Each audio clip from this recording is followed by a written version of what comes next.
Welcome to the latest episode of 5 on the Floor in the 5 Reasons Sports Network. Thanks for joining us on your favorite podcast app, Spotify, Google Podcasts, Apple Podcasts. Also, the 5 Reasons YouTube channel. Make sure you hit like, subscribe, and turn the notifications on. You get all of our Heat content, but also the other content on the other teams in town. Messi is being introduced for Inter Miami on the 16th, so make sure you catch all of our soccer coverage. Also, check us out on Off the Floor. That's our subscriber feed, $3.05 a month, free for the first week, $30 for the full year. You get text directly to your phone from us. So skip Twitter, sign up at winnow.app/off the floor. Also, the great sponsors of the 5 Reasons Sports Network, the sponsor of this episode, our friends over at Stones and More. You can find them at mosaics.com. That's MOZIACS.com, a family-owned business serving the community for over 20 years. Dedicated customer service, wholesale distributors with the best quality of porcelain and ceramic tiles, along with a wide variety of high-end mosaics with unique modern designs. So check them out at mosaics.com. The phone number 305-828-0940. That's mosaics.com. Stones and More, 305-828-0940. And now, today's episode. Down to Biscayne. Yikes. 5 on the floor, ride for my dogs. Where here's the thing, you can check the score. Hustle hard, couple scars, wearing bubble frogs. Just like Butler said, you in trouble, y'all. Kept the floor playing, got it all band. Y'all seen the block, stop with one hand. And Pat we trust, it's power, have the guts. We here to bring the heat, y'all can hang it up. Welcome to 5 on the Floor, a daily insider show on the Miami Heat and the NBA, featuring Ethan Skolnick, Greg Sylvander, and Alex Toledo, plus others from the 5 Reasons Sports Network. So, guys, I feel bad about what I did. This is Ethan Skolnick. Today's floor plan. You got Alex Toledo. You can follow him at Tropical Blanket. We got Brady Hawk at Brady Hawk 305 and Greg Sylvander at Greg Sylvander. I tweeted out big news today. I got a mic, new 5 on the Floor coming. I think people think I got a mic because there's big news. No, the big news is I got a mic. That's it. There's no. They're going to be so mad at you. That's big news. So I'm watching this thing explode right now. Hold on a second. Wait, is this not bigger news than Dame? Come on, you can actually hear what I say now. This is going to be a problem. I can't hide anymore. I was hiding behind a paywall, and now I'm hiding behind. I was hiding behind a bad mic. Now all of a sudden you'll be able to hear me loud and clear, and we're out in public. Well, all right, we are a top 8, 5. 15 10, today. 15 show in the country. So, we got to step our game up. I'll get a camera soon. All right, let's get to the news of the day. And I know everybody's waiting on Dame. So we're going to wait a little bit longer on that. Let's get to Summer League and what happened today with the Miami Heat. They played the Boston Celtics. I don't think anybody in Boston's beat anybody in Miami for 6 months between the Panthers, the Heat, the Marlins sweeping a series up at Fenway, and even the Boston Summer League team can't beat the Miami Heat Summer League team. Today's big news, we'll get to Orlando Robinson in a second, but actually I think the bigger news, Nikola Jovic hurt his foot. At the moment, it does not appear serious, but he came out of the game. So I know Heat fans are going to panic about, will he be included in a trade or not because of the injury. You also got Scoot on the other side for Portland. Everybody's dealing with injuries in Summer League, which I do think is going to make some teams shut some guys down a little bit early, probably by the time I even get out there. But let's just touch on Jovic, Brady, real quick here before we get to the start of the game, what you saw, because it may be the last time we see Jovic this week. It's possible. Yeah, so that was definitely the big news when he actually looked like he got hurt early in the game, and then he seemed fine. And then that play, he just seemed to mess up his foot a little bit. He went to the bench, got up, and then ran to the locker room. But, we've seen, I think, enough to know what we have, I guess, with this player at this point. I think you know what you have at this point. The fact of he had 14 points in this game, but 8 of them were free throws. Like the fact of he's playing so much stronger than he once did last Summer League. I remember this last year when he was he didn't have a great showing, but it was a lot of jumpers. It was a lot of just taking kind of what was open. And now he is just pushing whatever he wants, pushing the buttons that he feels like pushing. And speaking of pushing, that's what he does after every rebound. Like in terms of just like pushing pace in a way that he gets that ball, he's going coast to coast. And he just looks really good doing it. He just looks really comfortable going downhill. And then we know what the passing is. You mentioned Orlando, we had 36. It was a lot of great passes from Jovic in that range of just kind of getting paint touches, kicking out. So like he looks pretty good. I think in terms of Some of the things you wanted to see from him, defensively, I've seen him on a couple of these switches. I was going to point out later. He seemed like he was holding up actually on a lot of these switches on some of these guards, which is interesting because he put on weight. And then I think everybody was like, wait, is he going to be slower now? And I remember he talked about this after he put on the weight where he was like, no, I still have been working on my speed and lateral quickness to kind of keep up with it. And it seems like it has. Like he seems like he's actually quicker than he was previously. So if this is the last we've seen of Jovic in this summer league, I mean, I thought it was pretty promising. And just in terms of the fast break stuff alone, probably just the transition stuff seemed pretty dynamic. Ethan, you're muted if you're talking. How can I use my mic if I mute? Before we move on to Orlando Robinson here, who's the star of the day, has watching Jovic over the past, 2.5 games, is this going to hurt more now if he's included? I mean, hurt relatively speaking. When you get Dame, nothing hurts that bad. But okay. Yes, he is proving to be a player that I think all observers, and Alex included, and he's, feel free to take the reins here. I think everybody all of a sudden now sees what Miami saw and a guy who's going to blossom physically and would be a great fit in Miami long term. I thought there were a couple other guys that played today that we should definitely also mention, and I won't do it now, but it's going to hurt. And I think that Jovic is a guy who now has cemented himself as a good enough young player that if Portland gets him back in a deal, they're going to feel like they can at least position him as a young player for the future at a position of need for them. Am I wrong? Does anyone disagree with me on the panel here? I don't understand why he's not considered a premium prospect, right? Just because the pick's been made, I don't understand. I get, it's the whole, drive the car off the lot and it depreciates. But there are a lot of first round picks who look like busts after a year. You don't see improvement. So this is a guy who the line is going up. And he also spent a year in the Heat's developmental program, not just from a skills standpoint, but from a physical standpoint, right? You would think that this player would have more value. If you were to redraft the previous draft, Nikola Jovic might be a top 10 pick if you look at, who was kind of out there, and we can maybe do that someday. So again, I come back to this, no assets. I don't know how Nikola Jovic wouldn't be an asset. But let's take care of the other guys before we get to Orlando Robinson, because I want to do a full block on him. Alex, anybody else jump out to you today?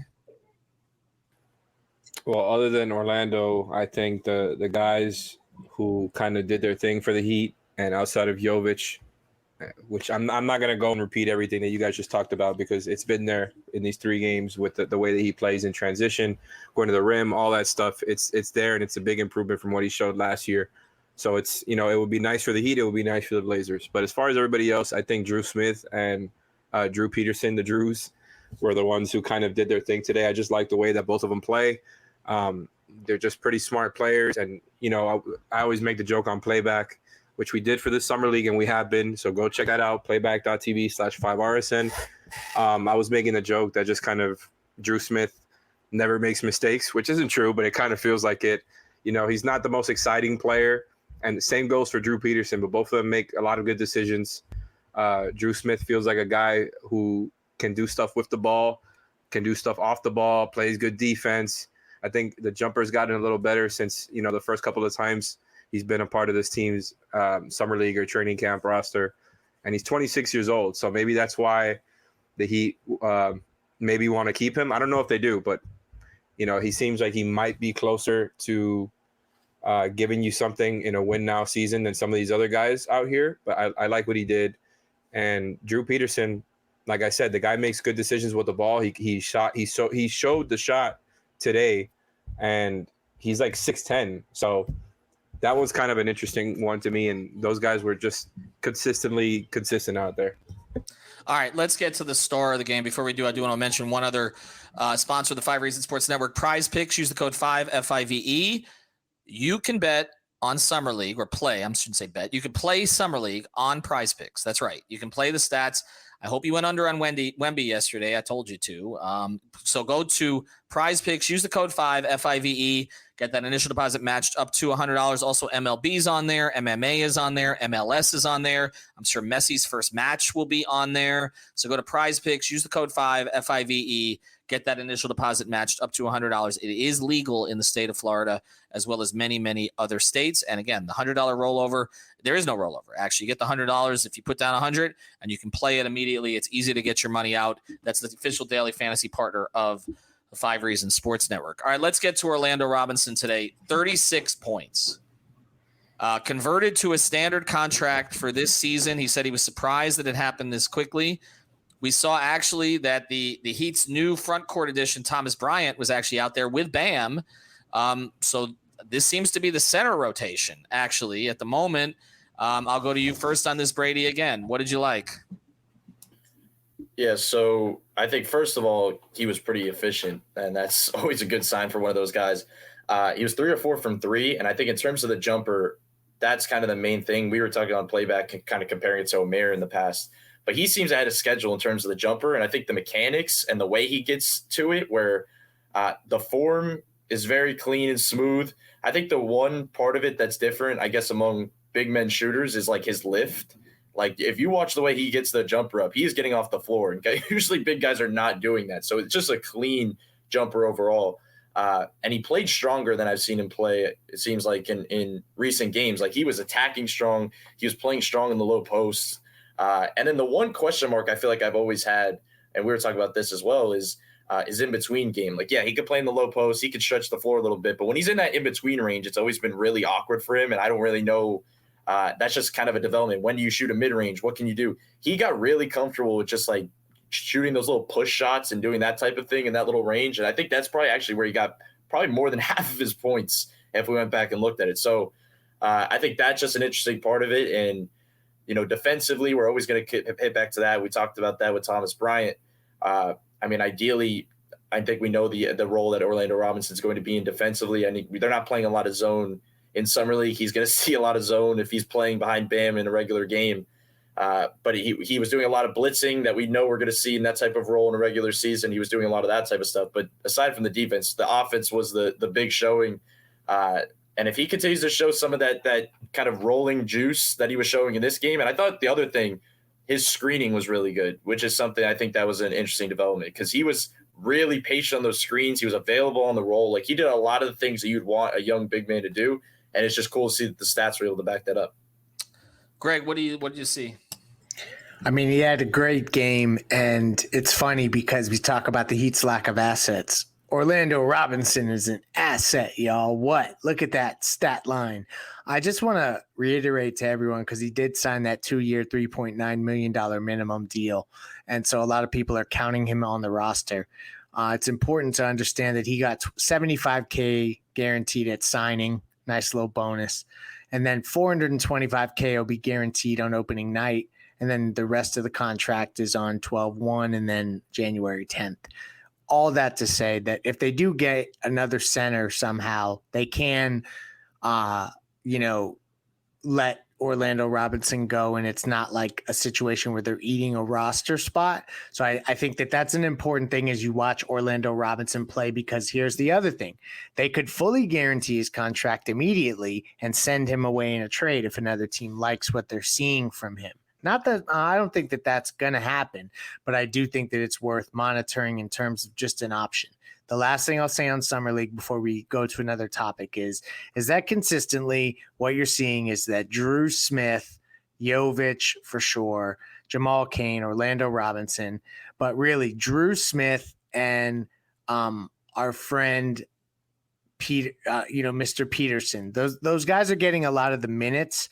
So like as you look at guys that they're kind of wanting to funnel into the developmental program, look at the guys getting the most minutes in these games. And that's a tell on who the Heat are really trying to get a good look at as they head into the roster building phase. And some of the guys we thought might have not, right? So exactly. Cowell's one. We know that they like Audige. And, look, if Jovic doesn't play a lot, coming up this next week, then there'll be other opportunities. There'll be opportunities for other guys. You're right.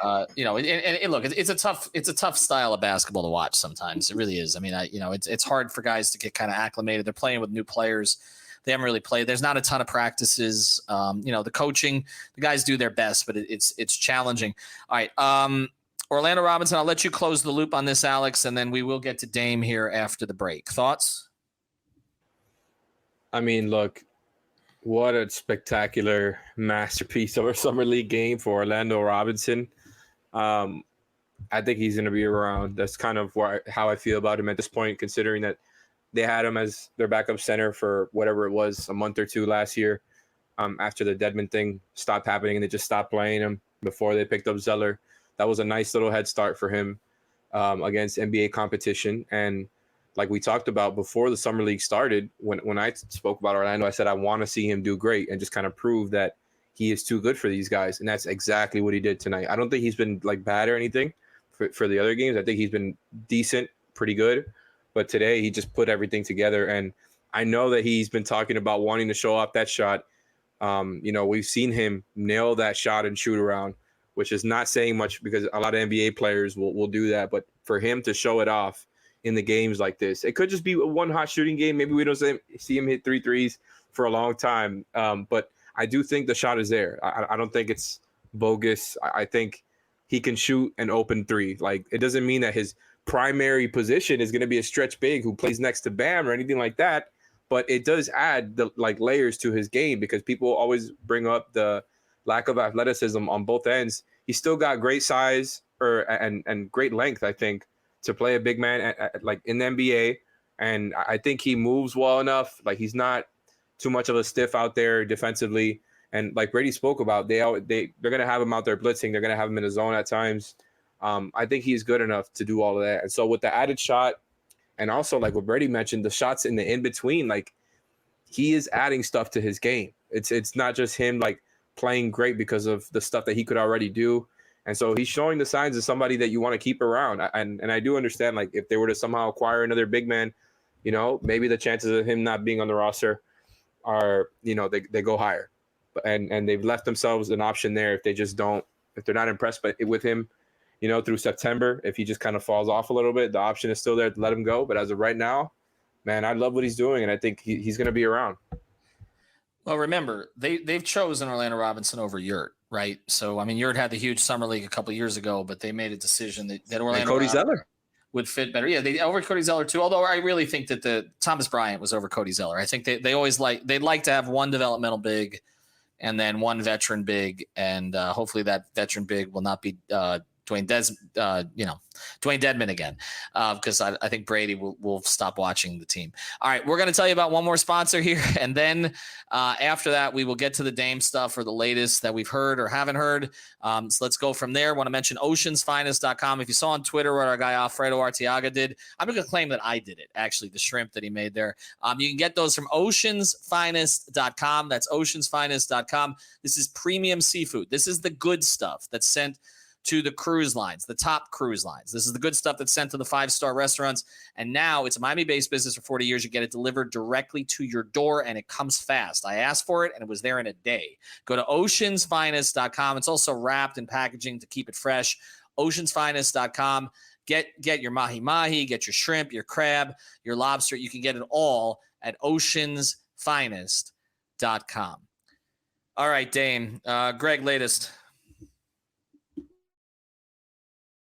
So there was talk of that, and Chris Haynes was doing this during the Heat Summer League game, that they have not had formal negotiations, Miami and Portland, but they were expected to soon with everyone converging upon Las Vegas. I'm here to tell you that they've had a little bit more conversations than Chris alluded to in that interview, and that's perfectly fine. Chris is doing the right thing by reporting what he did, but come on now. They have multiple teams on hold for multiple reasons to try to figure out how that they can get involved and get things done. So I think ultimately we're going to hear more as the day comes out. But today was a slow news day as it related to Dame. I would not look too much into Instagram videos and what he's doing and where he's partying and things like that. It was more about that there was kind of no news, but in my opinion, no news is good news because that means probably they're going to start working on a transaction. And I think that it'll be, we'll start to get more of an idea of how quickly this could come together in the next day or so, whether it's going to draw out or we're going to get a conclusion quickly. And I also did want to mention for our non-off the floor subscribers, I did tweet this, but I do just want to mention these names because they got floated to Ethan and I think it's important that we just put them into the atmosphere, not because we think Miami's going to acquire any of them, but because if they do, we just basically want you to know that they're names that we heard about. So I don't know how they could get here, but things to think about. Robert Covington in Los Angeles, Jonas Valanciunas, Sadiq Bey, and Danilo Gallinari. So who knows how any of that could happen. That could be pre-Dame pursuit. But just names that we've heard that I thought the listeners may want to know.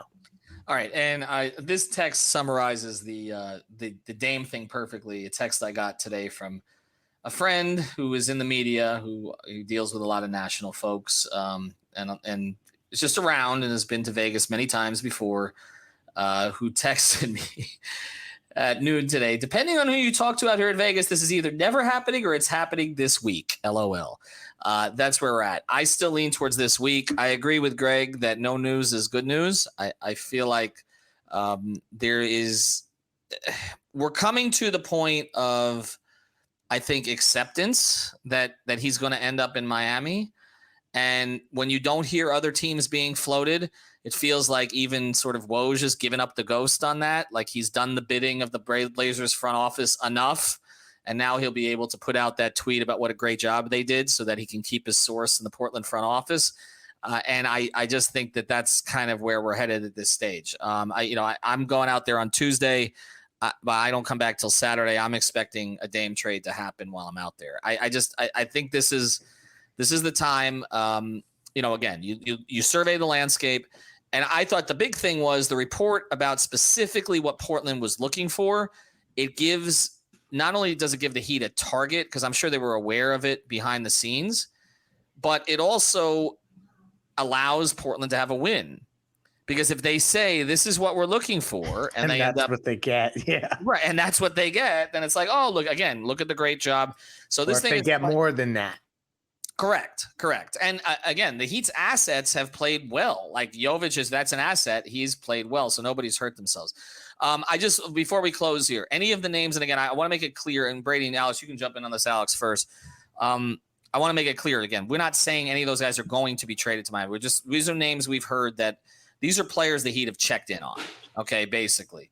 Let's go again. We've talked about Josh Christopher, but that's more of a smaller deal. So it's with Gallinari, right? That's the one we've heard that over and over and over. Not a fan, Brady.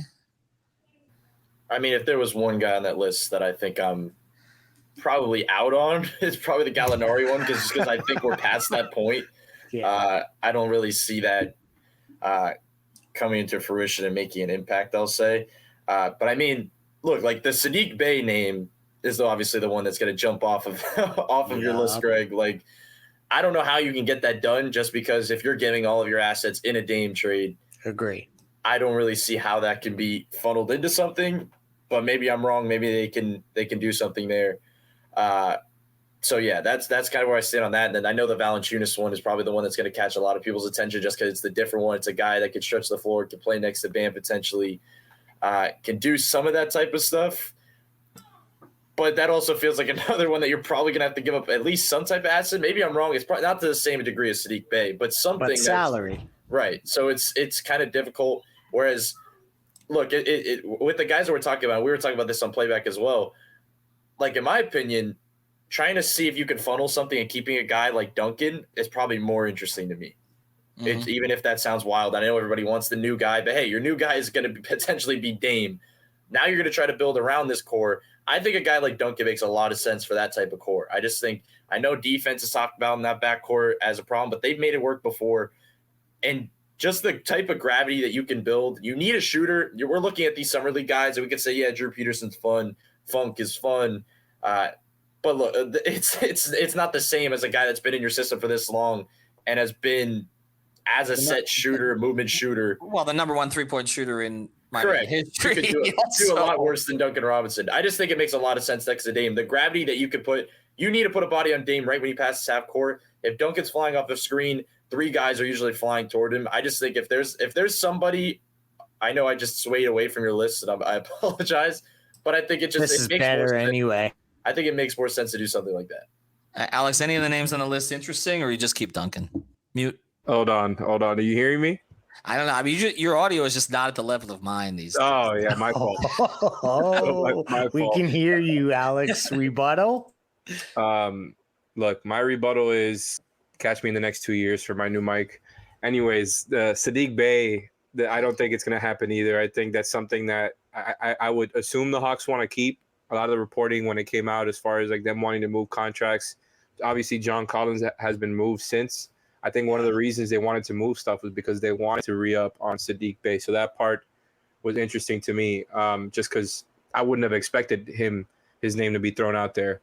Don't they all feel like deals that maybe Miami could have monitored before this Dame thing became a thing? Either Covington maybe's the one guy, and Gallinari, I guess, but the other two, Bey and Valanciunas, that feels like, oh, let's go explore the market for a marginal upgrade or a better upgrade because we're not getting Dame. They don't feel like post-Dame trades. Or, Alex? It could be, as you said in the chat, part of a bigger trade for all we know. Not that you guys are saying this by any means. I'm not trying to say it like that, but just like I was thinking about it as you were talking there, just is there a possibility that the Pelicans give you an asset and Jonas to match contracts to take on a Tyler Hero?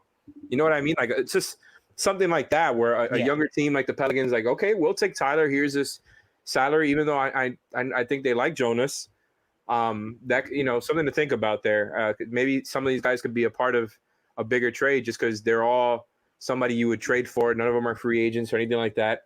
So that's where it's interesting to me. It sounds like it would either have been something, you know, like a pivot move, like you said, or part of a bigger trade. Perhaps these teams are teams who could be looped in for all we know, like Washington, like New Orleans, and maybe Atlanta. You know, these are kind of teams who've been out there in the trade market. So maybe that's just kind of another angle to look at it from. Yeah, I think that's a definite possibility. And I'm out on Gallo. And I think I think all of us are out on Gallo. And, you know, the time to get Gallo was the time they tried, which was the trade deadline in 20. And since then, it just feels kind of, we say they always circle back to guys, but this one's become ridiculous. Thanks to Greg. Thanks to Brady. Thanks to Alex. Thanks to our sponsors, Prize Picks, oceansfinest.com, mosaics.com. New episodes as necessary as we go forward here. Obviously be monitoring Dame. We'll probably do another episode on Sunday. We recorded this one Saturday afternoon at 5:30ish Eastern time. Trying to put the marker on those because anything could change at any time. 5:48 p.m. We'll get these up. Yes, exactly. 5:48 p.m. So Dame will be traded at 5:49. Aggregate that. Have a good night. Thank you for listening to the Five on the Floor on the Five Reasons Sports Network.